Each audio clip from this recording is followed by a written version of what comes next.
በስመ አብ ወወልድ ወመንፈስ ቅዱስ አሃዱ አምላክ አሜን። የእግዚአብሔር ቤተሰቦች፣ የድንግል ማርያም የአስራት ልጆች፣ የመልአኩ የቅዱስ ገብርኤል ወዳጆች በሕያው እግዚአብሔር ስም እንደምን ሰነበታችሁ? አሜን። በመግባት በመውጣታችን በመቀመጥ በመነሳታችን ያልተለየን በመንገዳችን ሁሉ የቀደመልን እቅፍ ድግፍ አድርጎ ለዚህች ቀን ለዚህ ሰዓት ያደረሰን የቅዱሳን አምላክ ልዑል እግዚአብሔር ይክበር ይመስገን፣ ይክበር ይመስገን። ዛሬ አብሳሪው መልአክ መጋቢ ሐዲስ ቅዱስ ገብርኤል እንደመሆኑ የዕለቱን ድርሳን ከዚህ አስከትለን እንጸለያለን።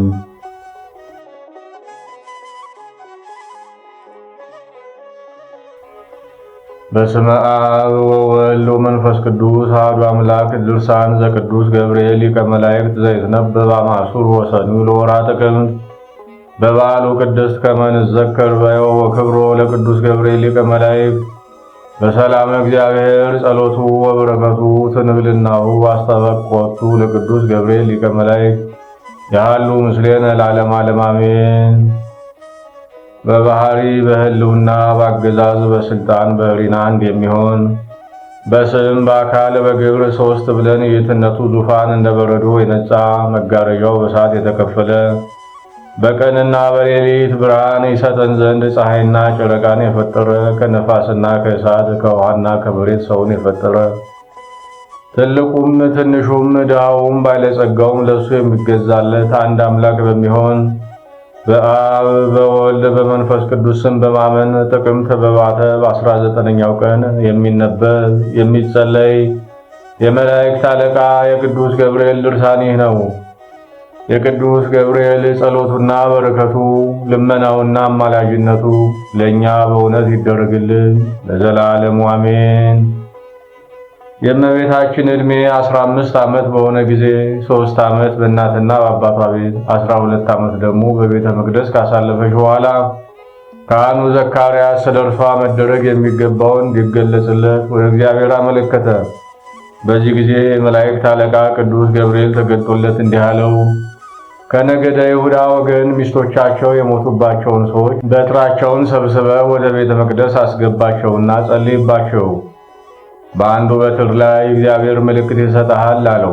እንዳለው ቢያደርግ በዮሴፍ በትር ላይ ዮሴፍ ሆይ እጮኛህን ማርያምን ጠብቃት የሚል ጽሑፍ ተቀርጾ ተገኘበት። በነጭ ርግብም አምሳል ምልክት ታየበት። ዕጣ ቢጣጣሉም ለዮሴፍ ወጣለት። አረጋዊ ዮሴፍም ማርያምን ወደ ቤቱ ወሰዳት። በዚያም ምክንያት እጮኛው ተባለች እንጂ አረጋዊ ዮሴፍስ የድንግል ማርያም የእናቷ የቅድስት ሐና እህት የማርያም ባል ነበር። እመቤታችን በዮሴፍ ቤት ሳለች ወልደ እግዚአብሔር ከእርሷ ሰው እንደሚሆን ቅዱስ ገብርኤል አበሰራት። እንደነገራትም ሆነ። የእግዚአብሔር ቃል በማኅፀኗ ተጸነሰ። በዚህ ጊዜ ጻድቁ ዮሴፍ ግን ወደ ንግድ ሄዶ ነበርና ሲመለስ የእመቤታችን መጽነስ አይቶ እጅግ ተጨነቀ። የእመቤታችን የመጽነስ ነገር በጣም ስለረቀቀው በሐሳቡም ስለዚህ ብላቴና ምን ማድረግ እችላለሁ? ነገሩን ብሸሽገው የኦሪትን ሕግ መሻር ይሆንብኛል በገልጸውም ንጹሕ ደም አሳልፌ መስጠት ስለሆነ በኋላ ዘመን በእስራኤል ልጆች በቀል እንዳይሆን እፈራለሁ እያለ ካወጣና ካዋረደ በኋላ ነገሩን ከመግለጽ ይልቅ ሰውሬ ከኔ ጋር ባኖራት ይሻላል በማለት ቁርጥ ሐሳብ አደረገ። ያን ጊዜም ወደ ቤተ መቅደስ ሄደና በአንቃዶ ሕሊና በተመስጦ ልቡና ሆኖ ወደ እግዚአብሔር እንዲህ ሲል ለመነ። አቤቱ ክፉ ሥራ እንዳልሰራው አንተ ታውቃለህ። ረቂቅ ነገርና ግዙፍ ነገርም ሁሉ ካንተ አይሰወርም።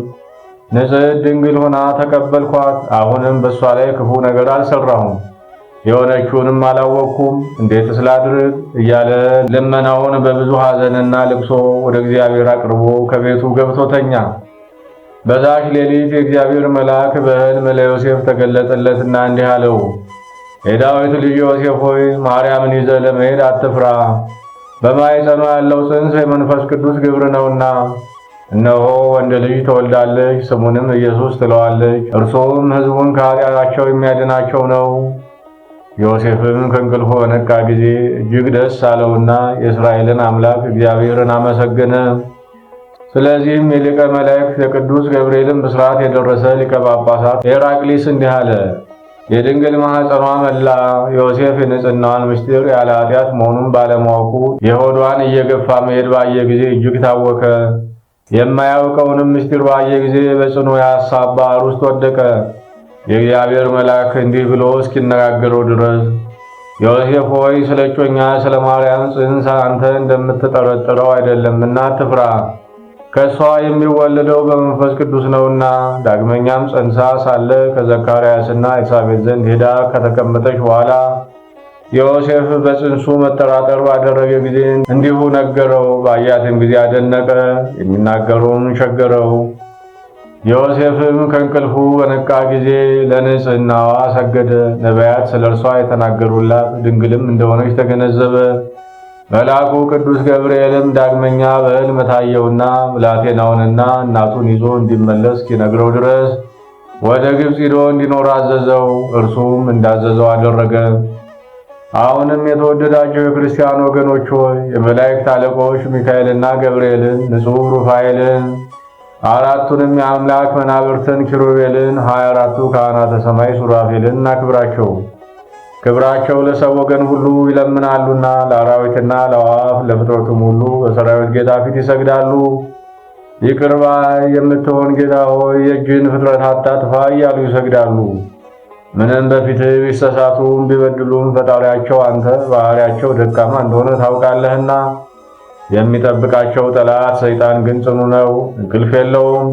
እነርሱ ግን ያንቀላፋሉ፣ እርሱ ረቂቅ ነው፣ እነርሱ ግን ግዙፋን ናቸውና።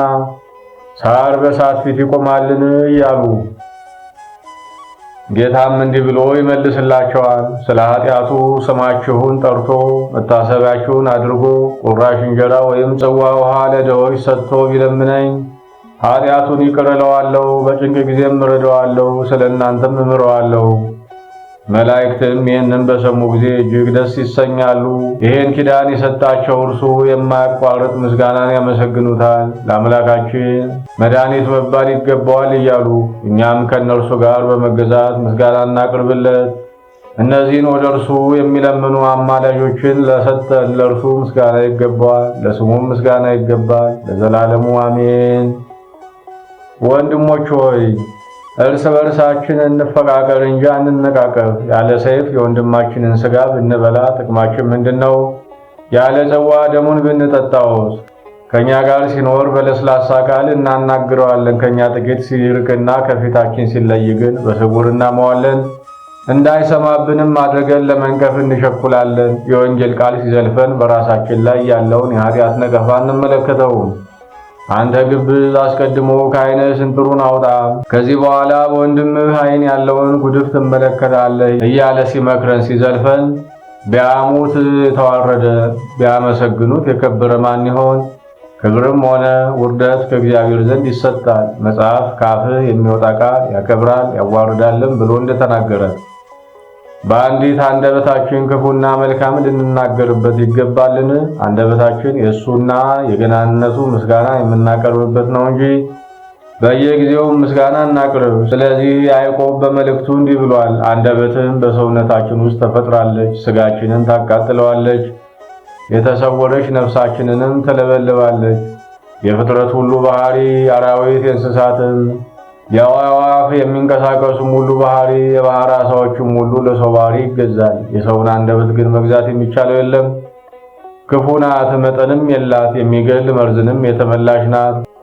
በእርሷ እግዚአብሔርን እናመሰግነዋለን፣ በእግዚአብሔርም አምሳል የተፈጠረውን ሰው በእርሷ እንረግመዋለን። ከአንድ ምንጭ መራራና ጣፋጭ ውሃ ሊወጣ ይችላልን? በለስ ዘይትን ማፍራት ይቻላልን? እንደዚሁም ጣፋጭ ውሃ መራራ፣ መራራውም ውሃ ጣፋጭ ሊሆን አይችልም። ዳዊትም በአንደበቴ እንዳልስት አፌን እጠብቃለሁ አለ። በሌላውም መዝሙር በቀስታ ወንድሙን የሚያማውን እርሱን አሳደድኩ አለ። ሰሎሞንም በሕይወትና ሞት በአንደበት የተያዙ ናቸው አለ። ነቢይት ሐናም አትመኩ፣ ታላላቅ ነገርንም አትናገሩ፣ ጽኑ ነገርም ከአንደበታችሁ ከአፋችሁ አይውጣ አለች። ነገር ግን በዚህ መልአክ በቅዱስ ገብርኤል ልመናና አማላጅነት ትእዛዙን እንፈጽም ዘንድ አንደበታችንን በመጠበቅ በምስጋና የተመላን እንሆን ዘንድ ለእኛም ለክርስቲያን ወገኖቻችንም ኃይለ ረድኤቱን ያድለን ለዘላለሙ አሜን።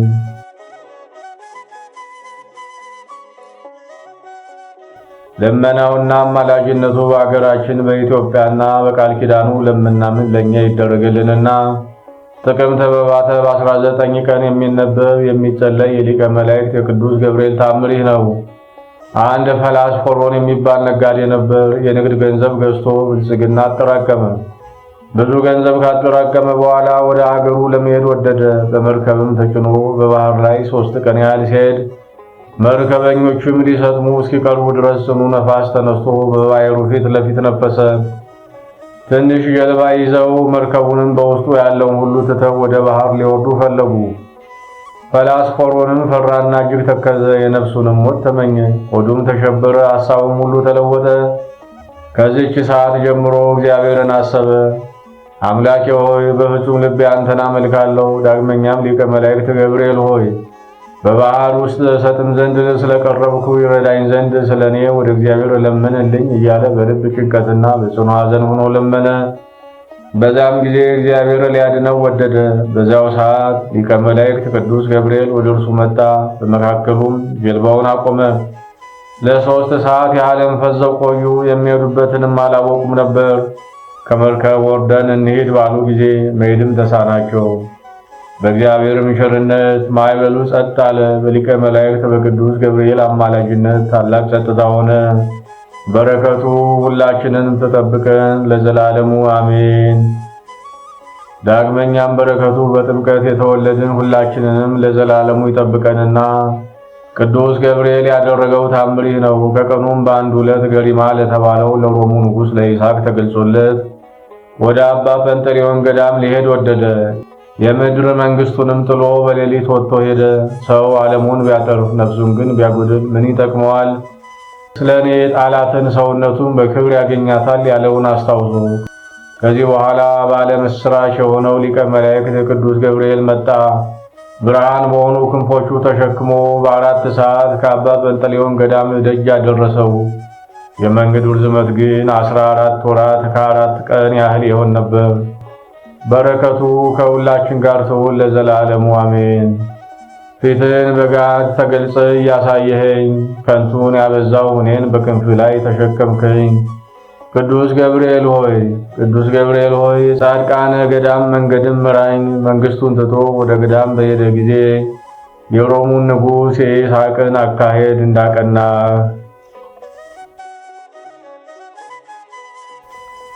አነሳስቶ ላስጀመረን አስጀምሮም ላስፈጸመን ለልዑል እግዚአብሔር ክብር ምስጋና ይሁን። ከብስራታዊው መልአክ ከቅዱስ ገብርኤል ረድኤት በረከት ይክፈለን። በክንፈ ረድኤቱ ይሰውረን፣ በቃል ኪዳኑም ይጠብቀን፣ መንገዳችንንም ያቅናልን። ከዛሬም የዛሬ ዓመት በሰላምና በጤና ያድርሰን ለዘላለሙ አሜን።